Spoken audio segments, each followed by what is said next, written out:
J'ai le droit à 24 minutes 05. C'est bizarre parce que j'ai fait du nettoyage. Enfin bref, c'est pas grave. Bonjour à tous mes abonnés, aux frères et sœurs et aux amis. Mon rabbi, je te bénis, ainsi que les frères et sœurs. Et puis voilà.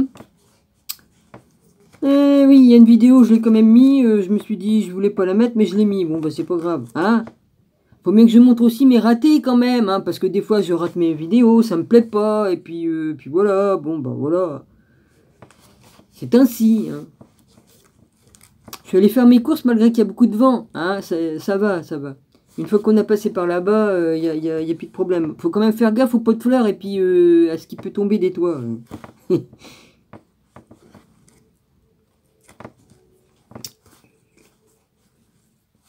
Faut bien que j'y aille chercher de l'eau, hein, parce que c'est pas, ça va pas venir tout seul. Non, j'ai plus l'autre qui m'aide là, mon cher cousin. Hein. Enfin bref. C'est pour ça que je peux avoir des problèmes, je ne demande plus rien à personne. En tout cas, pas à mon cousin. En tout cas, je ne demanderai plus jamais rien. Non, parce que de la manière qu'il me l'a dit. Mais surtout, appelle-moi surtout, mais si seulement que tu as vraiment, mais vraiment, si tu es dans la merde. Disons qu'il faut que je sois au bord de la mort, hein, pour l'appeler. C'est ce que ça veut dire. Et encore. Enfin bref, c'est qu'il y a Pépin. Allez, on y va, au lieu de raconter des bêtises. Hein. Alors, le texte, je suis dans les manuscrits de Nag Hammadi. Et puis là, j'ai envie de lire, je suis dans quel titre là? Le livre de Thomas, mais non, c'est après. Donc c'est pas Thomas là. Après, qu'est-ce qu'il y a après Thomas? Ah bah merde, il n'y a pas de titre, c'est le texte, c'est marqué le texte. Bon ben j'y vais, hein. Alors, les paroles secrètes que le Sauveur a dites à Judas, Thomas, et que moi, Matthieu, j'ai retranscrites. Je passais et je les ai entendues parler ensemble. Le Sauveur disait, « Frère Thomas, écoute-moi aussi longtemps que tu as encore l'occasion que je te communique dans le monde ce que tu as cherché à sonder dans ton cœur. Mais parce qu'on a dit que tu es mon jumeau, et mon seul véritable ami, sonde toi-même et reconnais qui tu es et comment tu seras. Parce que tu es appelé mon frère, tu ne dois pas rester dans l'ignorance sur toi-même, et je sais que tu as commencé à comprendre, car tu as déjà reconnu que je suis la connaissance de la vérité. Pendant que tu marchais avec moi, donc tu as déjà bien que ne le sachant pas, obtenu de la connaissance, et tu seras nommé plus tard l'homme qui se connaît lui-même. Car quiconque ne s'est pas connu lui-même n'a rien connu, mais celui qui s'est connu lui-même a déjà obtenu une connaissance sur la profondeur de tout.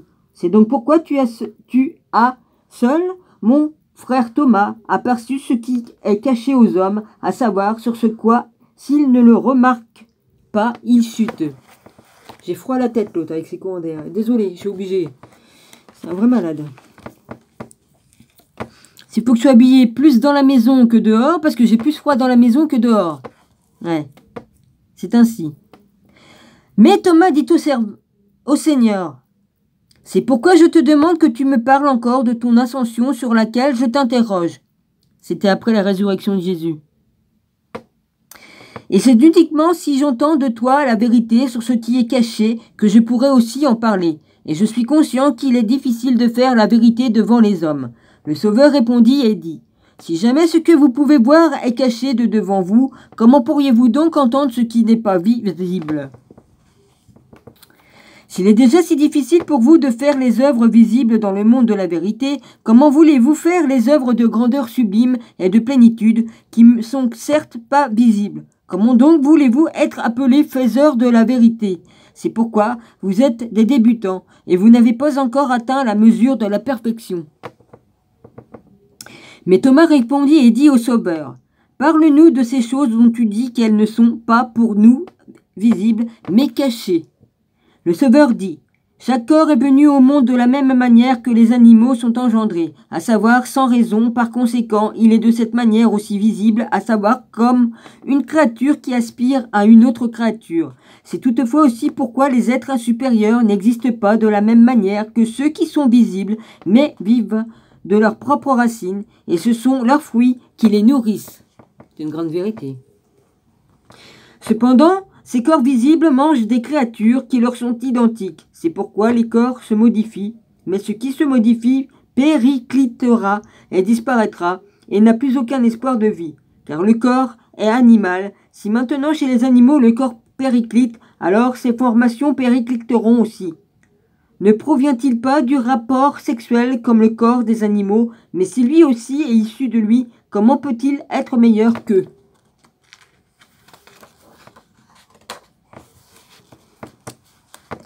C'est pourquoi vous n'êtes pas majeur. Combien de temps devra-t-il encore s'écouler avant que vous ne deveniez parfait ?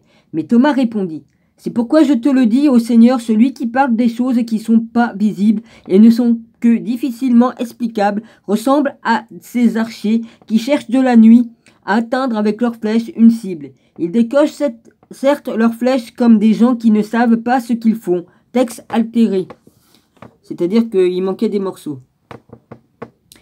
Car c'est le but qu'ils veulent atteindre, mais ils ne peuvent pas être vus. Mais si la lumière apparaît et masque les ténèbres, alors le résultat sera visible pour tous. Or, toi, notre éclat de lumière, tu es celui qui illumine, ô Seigneur. Jésus dit. Bah oui, il est la lumière de ce monde. Hein, il est... Ce n'est que grâce à la lumière qu'il y a la lumière. Thomas saisit le mot et dit, Seigneur, la lumière visible qui brille, pourtant, pour l'homme, pourquoi ne fait-elle pas que se lever, mais se couche-t-elle aussi? Le Sauveur dit, ô bienheureux Thomas, oui, c'est uniquement pour que vous brille.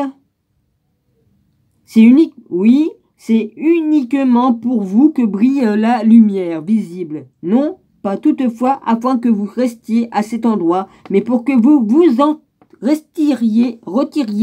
Mais quand tous les élus auront déposé l'essence animale, alors cette lumière aussi retournera vers le haut de sa patrie, et la patrie l'accueillera de nouveau parce qu'elle était un bon serviteur.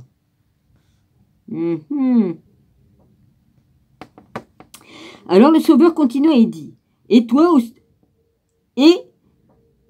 toi, amour indétectable de la lumière. À toi, feu amer, tu allumes dans les corps et dans la moelle des hommes un incendie qui brûle en eux la nuit et aussi le jour. Tu dévores les membres des hommes, tu rends leur cœur ivre et tu fais leur âme se perdre en confusion. Tu exerces ta puissance en eux, dans les hommes et dans les femmes, le jour et la nuit. Tu les excites d'une excitation qui existe de façon cachée et manifeste.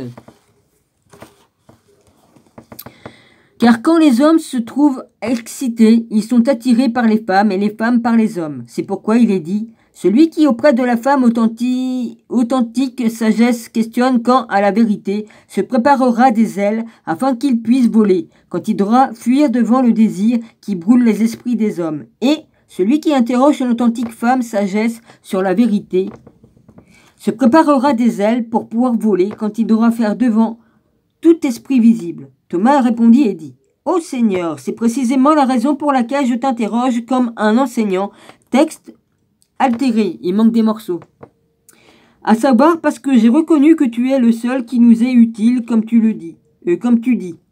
Le Sauveur répondit de nouveau et dit, c'est pourquoi nous devons vous parler, car ceci est la doctrine pour les parfaits. Si donc vous voulez être parfait, vous devez vous orienter selon ces paroles. Si vous ne vous orientez pas selon elles, votre nom sera ignorant. C'est qu'il n'est pas possible qu'un sage habite avec un fou, car le sage est rempli de toute la sagesse. Pour le fou, en revanche, le bon et le mauvais sont pareils, car le sage se nourrira de la vérité et sera comme l'arbre qui pousse auprès du torrent. Vous comprenez pourquoi qu'on m'a choisi mon prénom, mon surnom Petit Arbre. Mais on ne pourra rien que le Seigneur me l'a donné.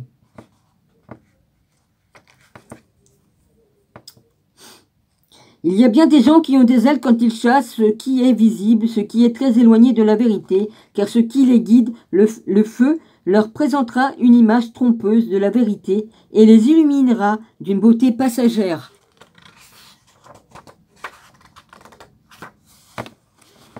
Et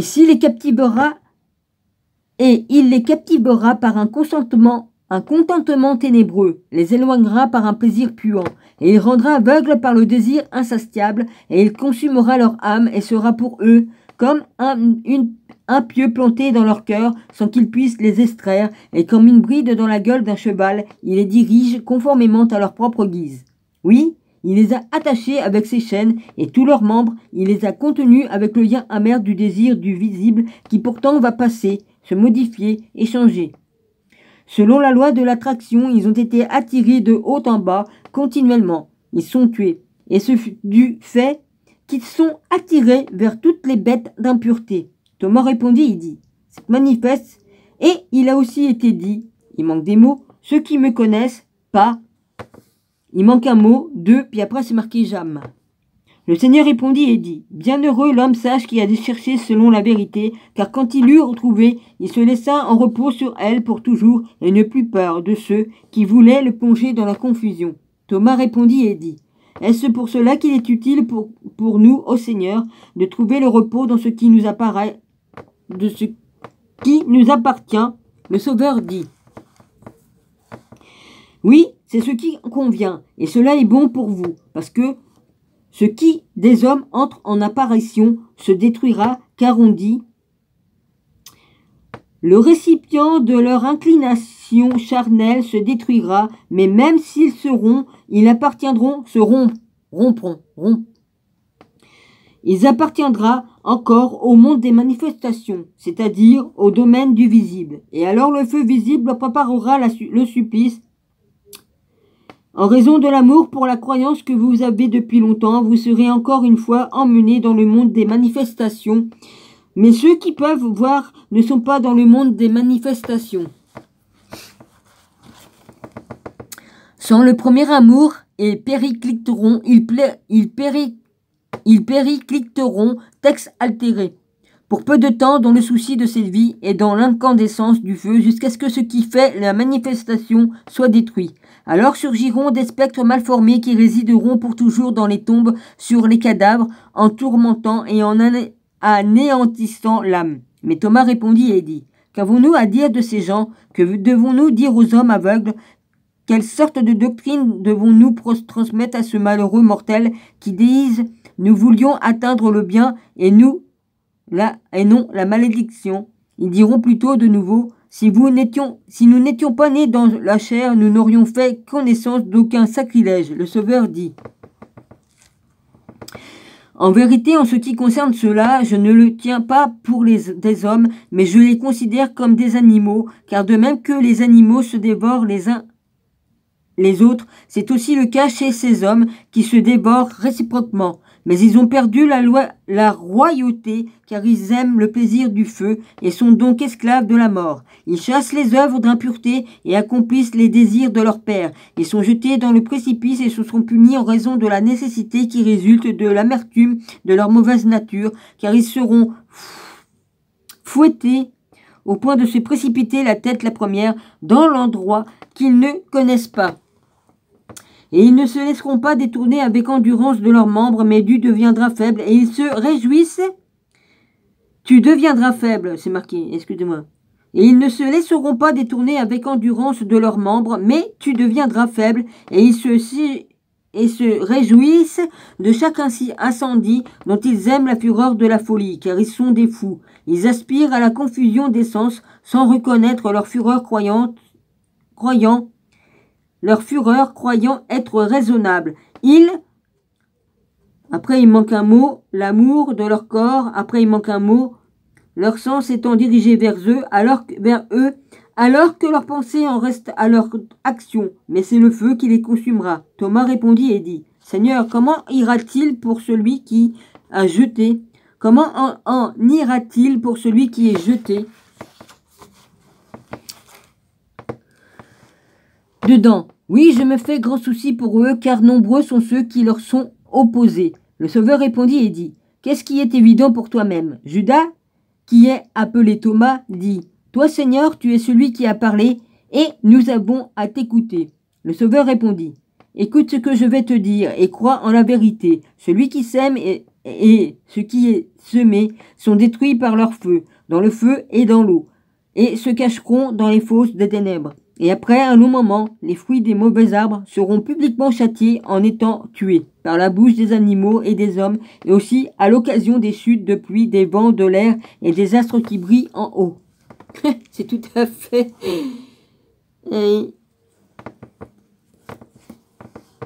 Mais Thomas répondit, « Tu nous as vraiment convaincus, ô Seigneur. Nous avons compris dans notre cœur, et il est clair maintenant pour nous qu'il en va ainsi, et que ta parole est sans restriction. Mais ces paroles que tu nous dis sont quelque chose qui fait rire le monde, et quelque chose qui fait faire la grimace. Elles ne sont pas comprises. Comment pouvons-nous donc nous y prendre pour les annoncer, alors que nous ne valons rien dans le monde ?» Le Sauveur répondit et dit, « En vérité, je vous le dis, quiconque entend votre discours et détourne son visage au nord, le nez ou de la même manière fait la grimace, en vérité je vous le dis, celui qui sera livré au dominateur en haut, qui règne sur toutes les puissances en tant que leur roi, et il va le rejeter et le laisser tomber d'en haut dans l'abîme, et il sera enfermé dans un espace étroit et ténébreux. » Et de grandes vérités là-dedans, hein. C'est pas dur à déchiffrer, hein. Il ne peut donc se retourner ou se mouvoir en raison de la grande profondeur du Tartare et de l'amertume pesante du sous-monde. Celui qui se fie à ce qui lui est amené, si elle, après il manque un mot, à lui sa fureur ne sera pas pardonnée. Il recevra son jugement, quiconque vous persécute sera livré à ses anges, le Tartarouchot, dans les flammes de feu, qui les poursuit tandis que des fouets de feu répandent étincelle sur étincelle, toujours dans le visage de celui qui est chassé. S'il fuit vers l'ouest, il trouvera le feu. S'il se tourne vers le sud, il le trouvera là aussi. S'il se tourne vers le nord, le feu crachant l'effroi viendra à sa rencontre. Mais il ne trouve pas le chemin de l'est pour y fuir et être sauvé, car il ne l'avait pas trouvé au moment où il était dans le corps, pour pouvoir l'avoir trouvé au jour du jugement. Alors le Sauveur continua et dit, « Malheur à vous sans Dieu qui n'avez aucun espoir, que vous appuyez sur quelque chose qui n'a aucune constance. Malheur à vous qui placez votre espoir sur la chair et sur la prison qui va s'effondrer. Combien de temps voulez-vous encore dormir? Et sur les incorruptibles dont vous pensez qu'ils ne passeront pas. Si votre espoir se fonde dans le monde et si votre Dieu est cette vie, alors vous ferez péricliter votre âme. Malheur à vous devant le feu qui brûle en vous, car il est insatiable. Malheur à vous en raison de la roue qui tourne en cercle dans vos pensées. Malheur à vous pour l'incendie qui est en vous, car il consumera d'une manière visible votre chair et fendra de manière invisible votre âme et fera que vous, il manque un mot, entre vous, texte altéré. Malheur à vous, prisonniers, car vous êtes fermement attachés dans les cavernes. Vous riez et vous réjouissez de ce qui est follement risible. Vous ne connaissez pas votre ruine ni ne comprenez où vous êtes. Vous n'avez pas reconnu que vous êtes dans le ténèbre et dans la mort. Vous êtes plutôt ivre de feu et empli d'amertume. Vos sens est confus pour vous en raison de la brûlure qui se trouve en vous. D'où vous est le poison et la pointe.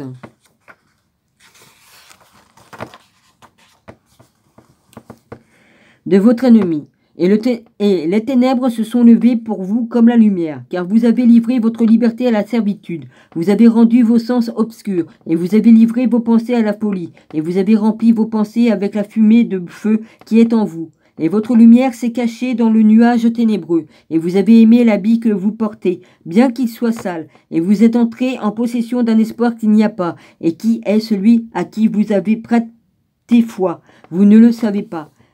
Et vous êtes tous dans vos liens, et vous vous glorifiez comme si vous étiez en liberté, et vous avez laissé s'engloutir vos âmes dans l'eau des ténèbres. Vous avez couru à la mesure de vos propres désirs. Malheur à vous qui êtes tombés dans la ruine, et me voyez par la lumière du soleil, qui dirige tout, qui voit tout, car elle se tournera vers vous les actes qui servent à soumettre les ennemis, et vous ne percevrez pas non plus la lune, telle que la nuit et le jour. Elle regarde vers le bas, et voit les cadavres de vos massacres. Malheur à vous qui aimez le commerce avec la féminité et la compagnie licencieuse avec elle. Il parle des prostituées. Malheur à vous à cause des souverains de votre corps, car ils vous précipiteront dans le malheur. Malheur à vous à cause des effets des mauvais démons. Malheur à vous qui traînez vos membres dans le feu. Qui est-ce qui vous humectera d'une rafraîchissante rosée afin que celle-ci éteigne un si puissant feu en vous avec votre incendie? Qui est-ce qui vous permettra que le soleil se lève au-dessus de vous pour dissoudre les ténèbres qui sont en vous et pour masquer les ténèbres de l'eau salée? Le soleil et la lune vous offriront de bonnes odeurs avec l'air, le vent, la terre et l'eau, car quand le soleil n'éclaire pas ses corps, ils tombent dans la putréfaction et se corrompent comme cela se passe pour l'ivraie et l'herbe. Quand le soleil l'éclaire, elle devient forte et étouffe la vigne. Mais quand la vigne est déjà forte, on jette l'ombre sur cette ivraie et en général sur toute herbe qui pousse avec elle. Quand il s'étend et devient large, alors elle hérite seule du terrain sur lequel elle pousse et s'empare de tout endroit sur lequel elle a jeté de l'ombre. Ensuite donc, quand elle augmente, elle s'empare de tout le terrain et profite de son propriétaire et gagne son bien-être au-delà de toute mesure, car celui-ci aura dû endurer de grandes fatigues du fait de l'ivraie jusqu'à ce qu'il ait arraché. Mais maintenant, la vigne elle-même l'a éliminée de là, et elle l'a étouffée. Elle est morte et devenue terre. Oh Jésus, Marie, Joseph. Excuse-moi. C'est rien du tout. J'ai l'esprit saint. C'est normal, il se manifeste. Alors Jésus continua et leur dit: Malheur, car vous n'avez pas accepté la doctrine, et ceux qui veulent l'accepter auront de la peine s'ils l'annoncent. Car vous les chasserez, et vous tomberez alors dans votre propre filet. Vous les livrerez à des lions, et les tuerez tous les jours, afin qu'ils ressuscitent de la mort. Bienheureux vous qui, à l'avance, reconnaissez les pièges, et fuyez devant ce qui est étrange. Bienheureux vous qui êtes dédaignés et non respectés, pour l'amour que votre Seigneur a vous. Bienheureux. J'en suis arrivé à la couronne, ouverture de la couronne. Ouais. Elle n'est pas encore complètement ouverte.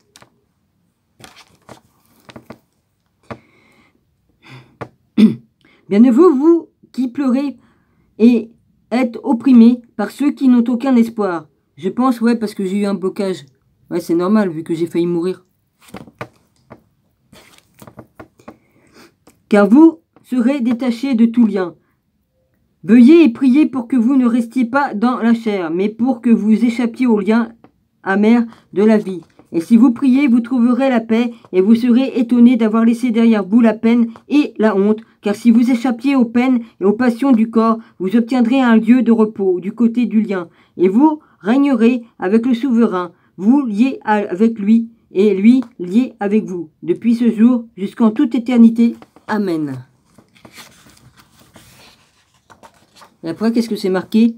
Subscription, le livre de Thomas, l'athlète écrit au parfait, Colophon, pensez aussi à moi dans vos prières, mes frères, paix au sein et au souffle. Après, c'est l'Apocalypse de Paul, mais de toute façon, je suis pas obligé de les mettre dans l'ordre. Je suis pas obligé. Là, c'est marqué l'origine divine de l'âme, de sa chute et de sa situation dans le monde. C'est à la page 161. Ah ouais, il y a encore quelques minutes, là, vas-y. Bah, 1 minute. C'est marqué, les sages qui étaient avant nous ont donné un nom féminin à l'âme. En vérité, elle est aussi par sa nature féminine. Elle a aussi son utérus. Féminin sacré.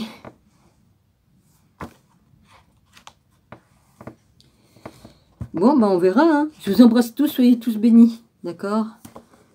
Je vous dis à la prochaine. Et puis voilà. Merci à vous tous, merci à tous mes abonnés, merci aux amis, merci à mon rabbi, enfin à tout le monde, quoi, voilà.